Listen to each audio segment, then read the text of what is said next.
sing rame-rame masalah haram, aku kalau tak diri dulu. Orang masalah kuine, sudahlah. Saya tidak masalah apanya. Biasanya agak kegampangan ya Pak. Alasan utamanya kan sebetulnya hanya ada dua itu. Ada idza, ada syiaru al-fusaq wasyarabah.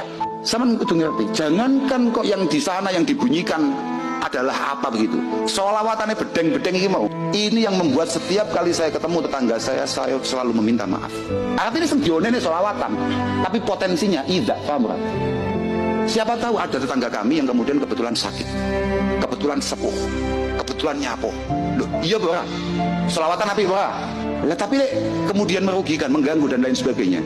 Kita nggak usah ngomongkan opo, gak. Kita ngerti bahwa tiga isonya babi neraka. Amalul maulid alal wasil ladzi wasaftuhu awalan haramun. Maulid wis cetak ya, maulidan. Ketika di sana ada al munkarat al muharramat dengan judul maulid pun tetap haram. Wah kena haram. Kapan Indonesia maju nek haram?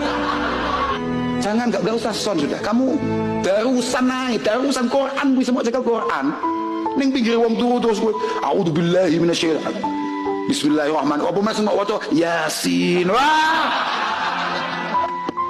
Tatanane Allah Subhanahu. Weh nyapa gak ngentaikan Nabi langsung ya sing duwe aturan Ulama hanya menyampaikan apa yang menjadi aturan-aturan syariat dari Allah Subhanahu wa taala yang disampaikan lewat Rasulullah, kemudian diterima oleh para sahabat, diterima oleh para tabi'in, atba'i tabi'in ila akhirih sampai kita hari ini. Ketika kamu sudah menggunakan atribut ulama, maka kamu haram untuk mengatakan, maka kamu bahaya betul.